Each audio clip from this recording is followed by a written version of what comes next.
This is the place where young men die. They die by gun. This is the place where, as General D describes, the people never sleep. If I do this, you know what I'm saying? A lot of, like I said, a lot of niggas is acting up while I was in jail. Now I'm on road, I can't see niggas, you know what I'm saying? At this townhouse complex on Jamestown Crescent. One person's dead after a shooting at a townhouse complex in the Jamestown. Toronto has now seen 5 murders in just... Like, comment, subscribe. Yo, shout out to Tales of Toronto, too. I fuck with Tales of Toronto documentaries because it should always be hit. Like, it should be on point. Over 2 weeks.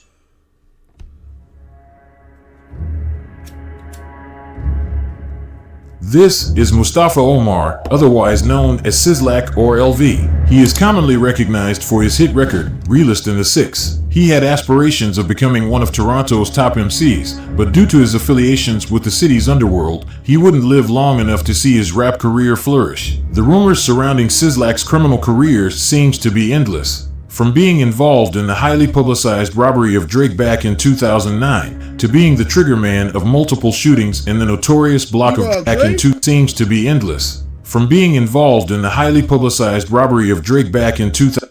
Oh, these niggas who slobbed him for his AP? This who slobbed Drake for the AP? Sizzlac slobbed before his AP? 2009 to being the triggerman of multiple shootings in the notorious block of Driftwood Court, it's not hard to figure out why people wanted his hit so bad. So, on today's episode of Tales of Toronto, we're taking a closer look at Sizzlac's lengthy criminal history and examine what caused his untimely demise. Rexdale is where Sizzlac's turbulent life begins. This West End borough has birthed some of the most talented people the city has ever seen. From rappers, to professional athletes, to social media influencers, Rexdale has made a name for itself as one of Toronto's most underrated neighborhoods. Despite its rich history, the underfunded neighborhood experienced turmoil when an influx of Somali gangs began taking over the once predominantly Jamaican-ruled block. Territorial disputes soon arose over control of drug distribution areas, and before you know it, gun violence skyrocketed at an unprecedented rate. Jamestown Crescent and Mount Olive Drive were the two territories within Rexdale that were deeply involved in the violent disputes. Both are just a stone's throw away from each other, 5 minutes apart to be exact, but gang members talk about the two areas as though they were at least as distant as New York City and LA, perhaps a measure of the size of the rift. The two blocks have been locked in battle since August of 2000, when Lloyd Dean, a member of the Mount Olive Crips, was shot 3 times in the back at the townhouse complex where a prominent Jamestown Crip member lived. Soon after, the Mount Olive Crips embarked upon a bloody course of revenge. The violence got to a point where a lot of the conflict began extending beyond its borders. From the East Mall crew to the Driftwood Crips, a number of trigger-happy gangs around the city would find themselves in the middle of Doomstown's territorial conflicts.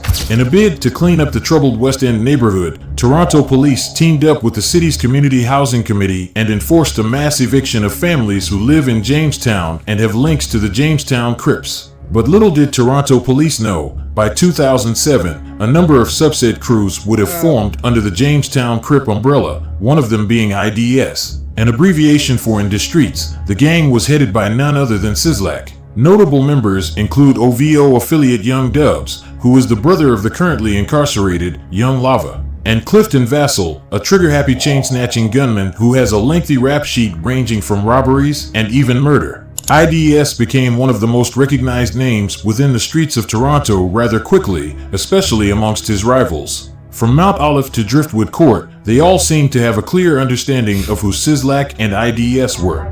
We got a bitch from OT that do lines. We keep 4 or 5 to change Young Dubs out. Put that fuck boy in the archives. And who's LV? My niggas been cheese. Upside down LV to fuck the other team. Still waving. Now let's dive into Sizzlac's Okay, press A, fuck with him. Criminal history and see how he made a name for himself in the streets of Toronto, beginning with his first run-in with the law.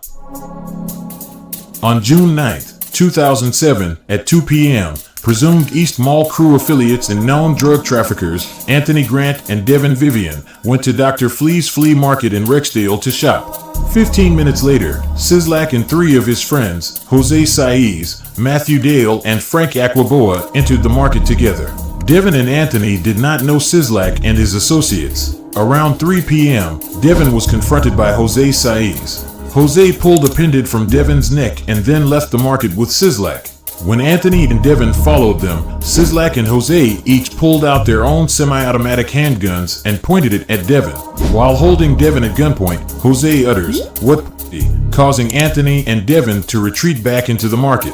Seconds later, Anthony was attacked and robbed of his $1,500 chain by Sizzlac's other associates, Matthew and Frank. Sizzlac and his 3 friends then left together and went to a nearby Subway sandwich shop, where they were picked up in a Honda by a man by... Where my nigga at? Where my nigga Squeeze at? Where my nigga Shoot at? Where Shoot at? Where Young Squeeze at? They ain't your spot, bro. You gonna let them niggas take your 12 inches? the name of McFerrin Patty.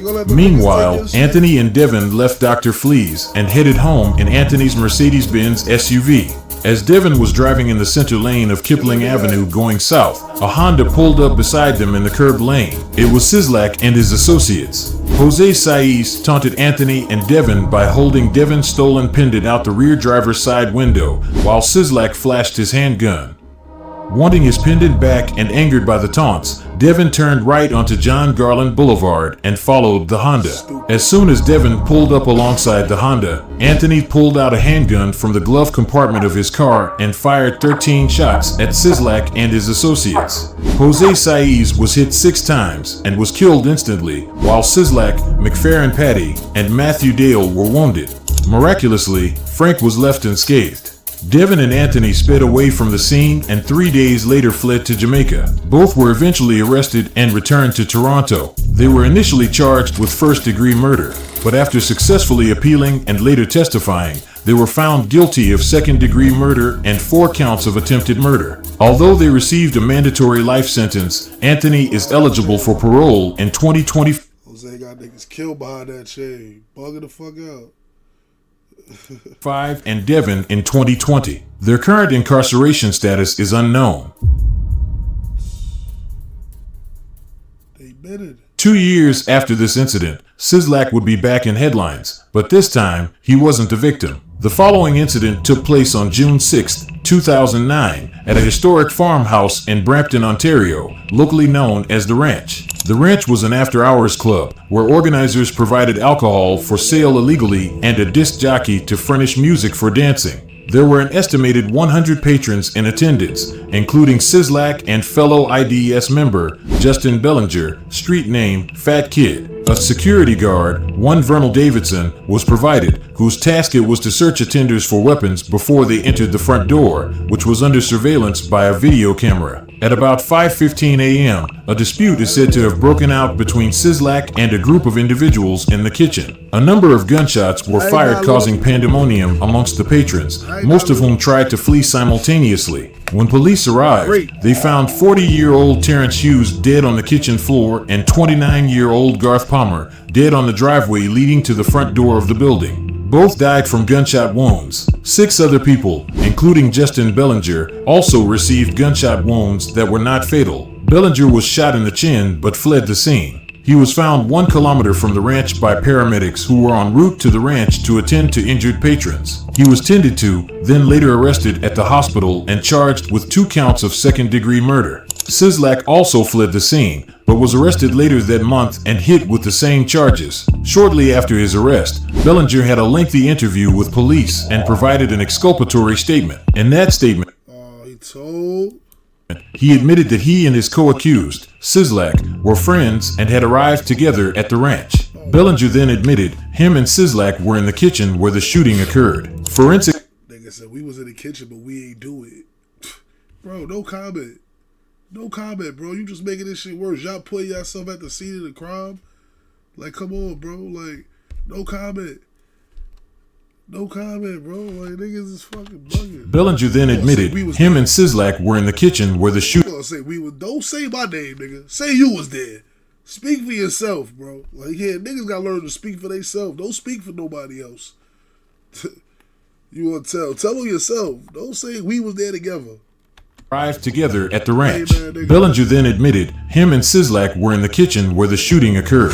Forensic evidence also determined Sizzlac's DNA was found on his baseball cap, which was found at the scene. That hat was covered with blood from Garth Palmer. With the evidence collected, Bellinger and Sizzlac were in deep trouble. That is until two eyewitnesses testified at court. They were the security guard, Vernal Davidson, who knew the deceased Terrence Hughes, and a man by the name of Fremantle, who was a stranger to all the parties involved. Fremantle arrived at the gathering with a friend by the name of Justin. Soon after their arrival, Fremantle overheard Terrence Hughes tell his friend Justin that he had seen a guy at the party who was wearing a chain that he coveted and he would get it by the end of the day. The guy wearing the chain was none other than Sizzlac. Later that night, Fremantle observed Terrence motion to Sizzlac. As Sizzlac approached, Terrence Hughes grabbed for the necklace. Moments later, he saw Justin Bellinger step out from behind Sizzlac and pull out a Glock, which was later found at the scene. Fremantle said he saw Justin Bellinger point the gun at Mr. Hughes' stomach and fire. With the help of the testimonies, Sizzlac and Bellinger were never convicted of second-degree murder. One of the murder charges was discharged by a judge in September 2010.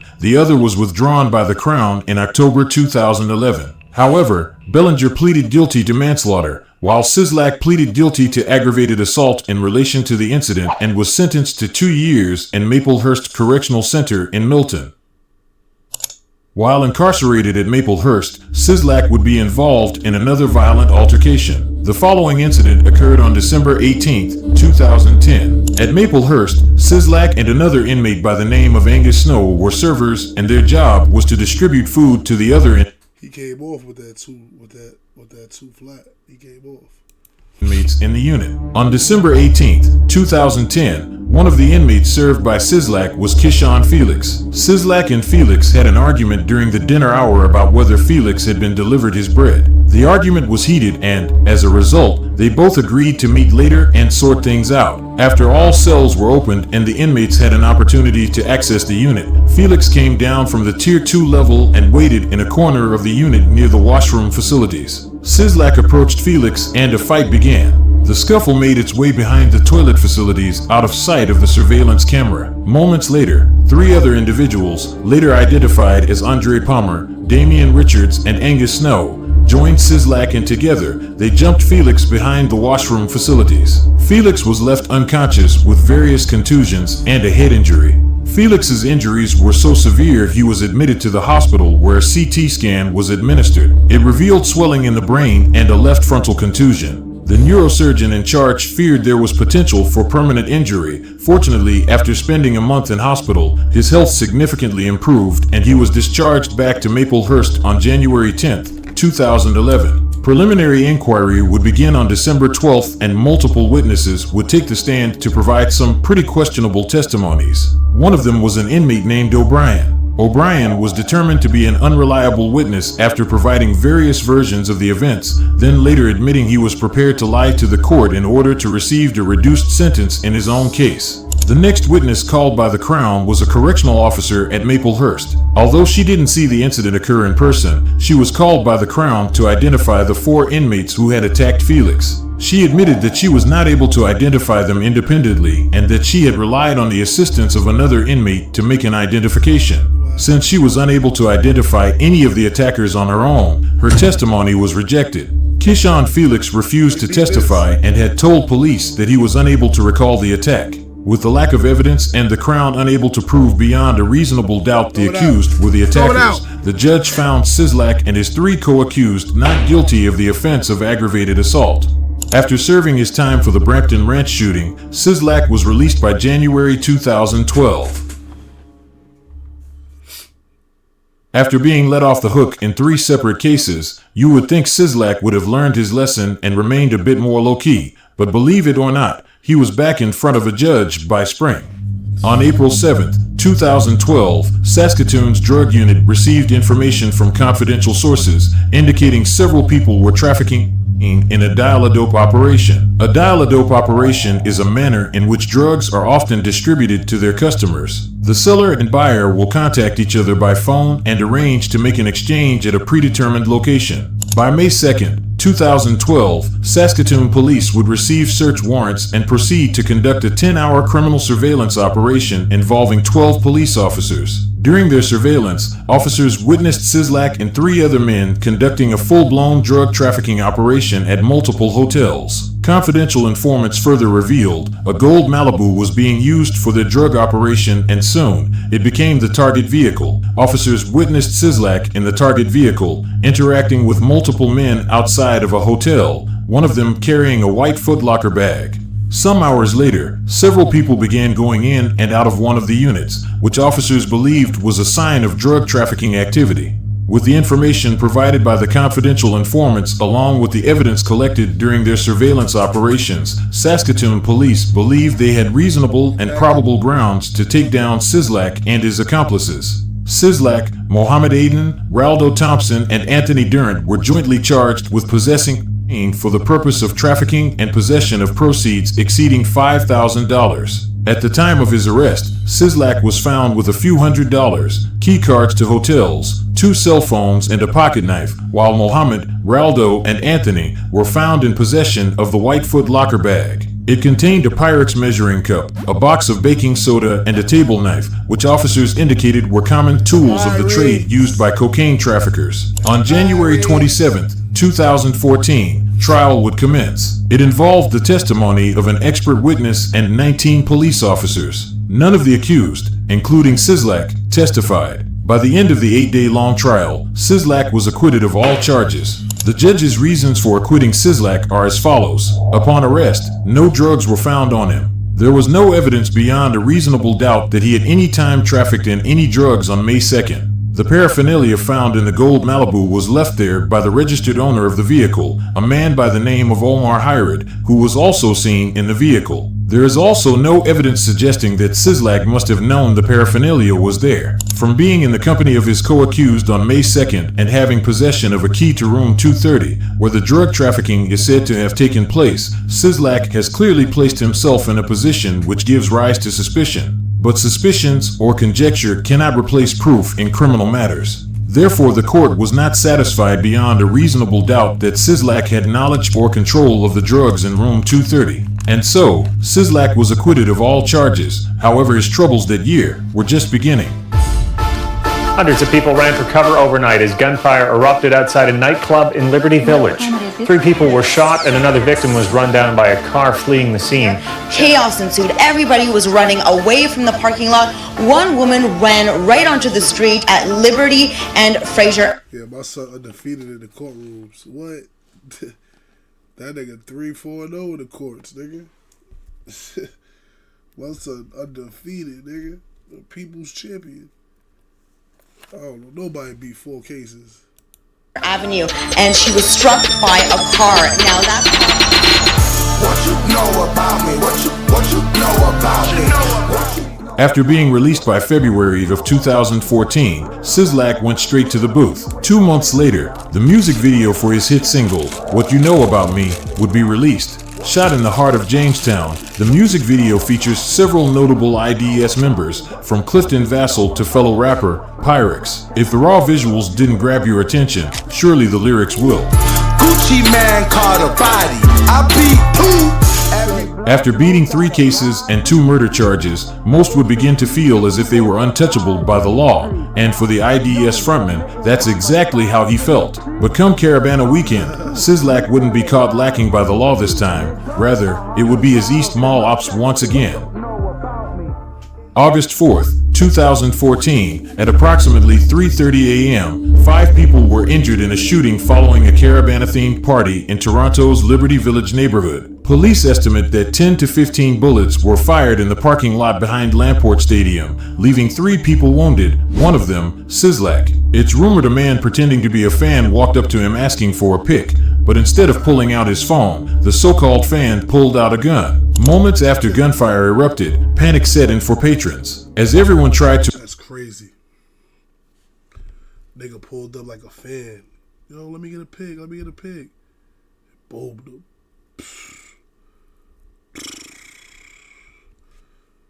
Bad thing. To him asking for a pic, but instead of pulling out his phone, the so-called fan pulled out a gun. Moments after gunfire erupted, panic set in for patrons. As everyone tried to escape simultaneously, one person was hit by a car and another was injured during a fight.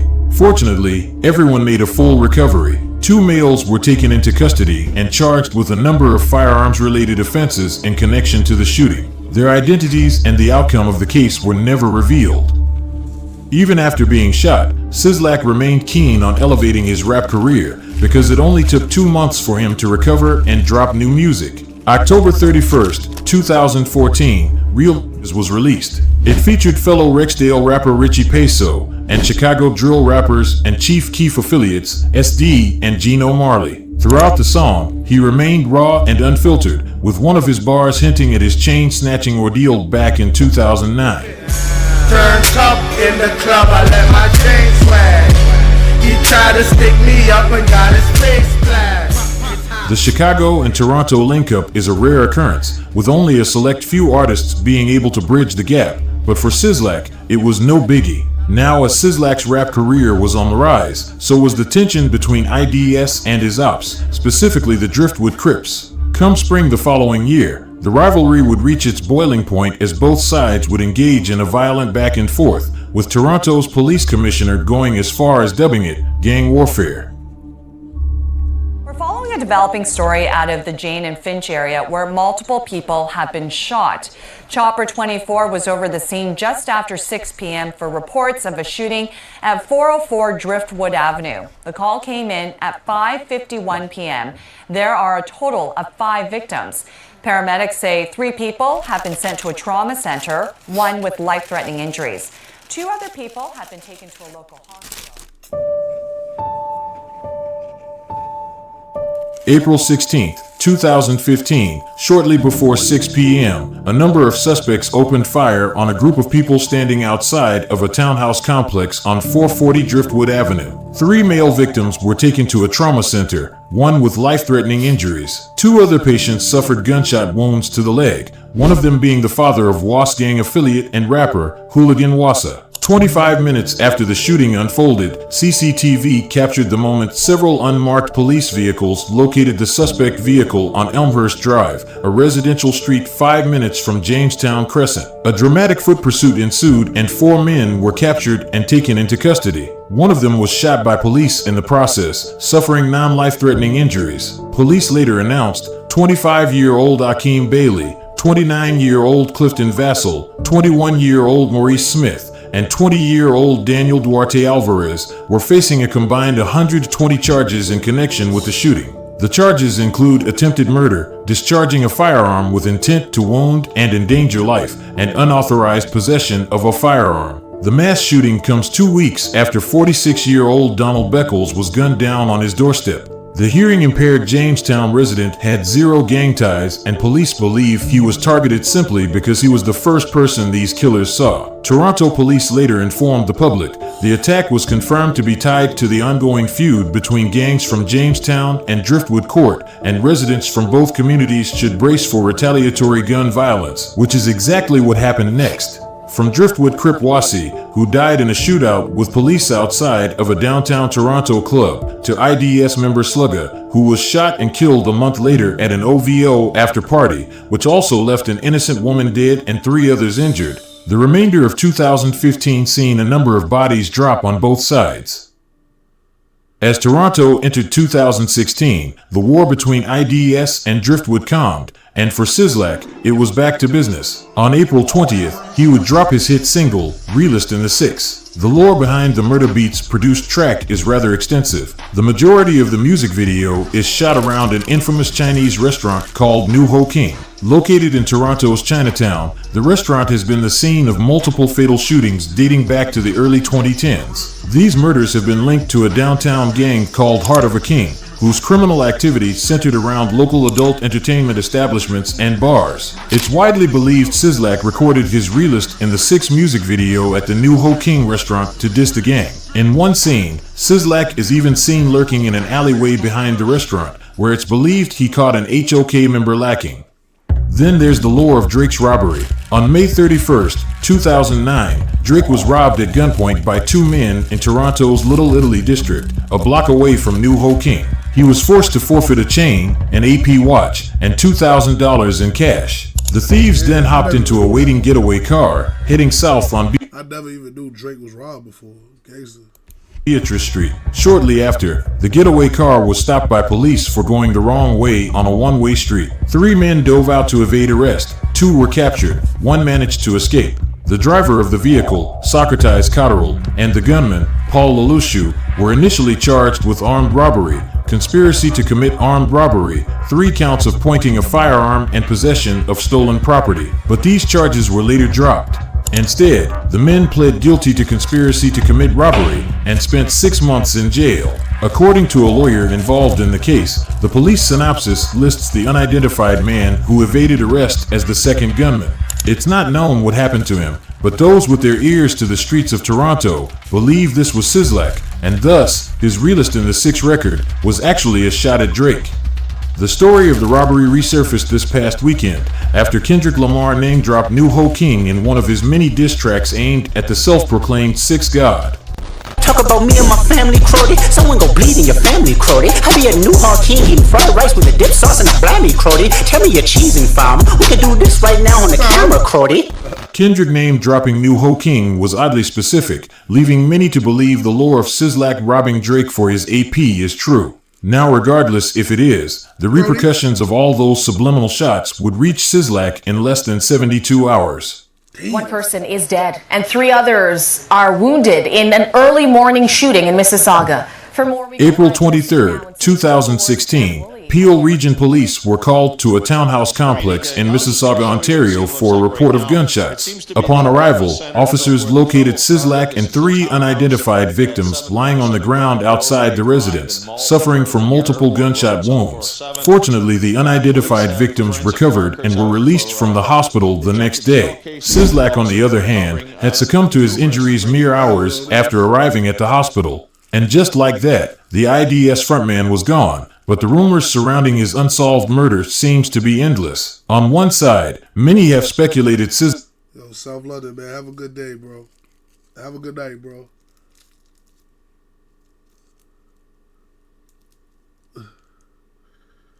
Have a good night, bro. He mad, y'all niggas blocked him. Sizzlac was taken out by his own crew, with some even pointing out Fat Kid as the trigger man. The reason for this claim is because months leading up to his murder, Sizzlac had become a bully within his own crew, punking fellow IDS members on the daily, so Fat Kid had taken it upon himself to end the life of the man he once saved. Unfortunately, this theory was never confirmed because Fat Kid would see the same fate as Sizzlac 3 years later when he was found severely injured in a home all the way Fat Kid had the rumor the next day. Sizzlac, on the other hand, had succumbed to his injuries mere hours after arriving at the hospital. And just like that, the IDS frontman was gone, but the rumors surrounding his unsolved murder seems to be endless. On one side, many have speculated Sizzlac was taken out by his own crew, with some even pointing out Fat Kid as the trigger man. The reason for this claim is because months leading up to his murder, Sizzlac had become a bully within his own crew, punking fellow IDS members on the daily, so Fat Kid had taken it upon himself to end the life of the man he once saved. Unfortunately, this theory was never confirmed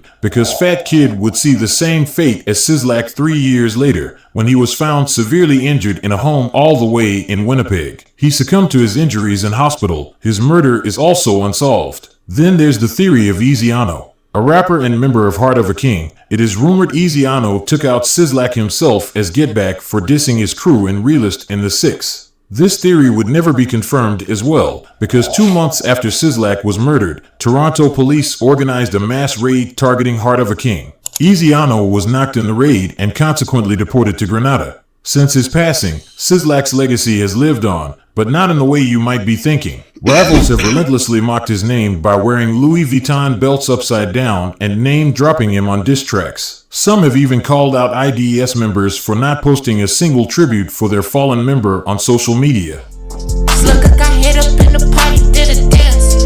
Since I did and they don't post them on the gram. And when I'm in the towns, I'm off that Sizzlac. And I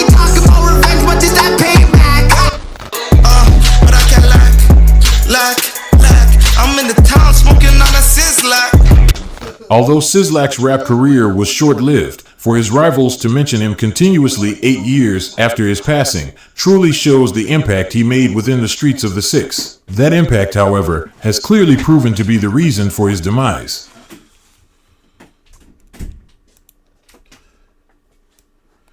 RP Sizzlac.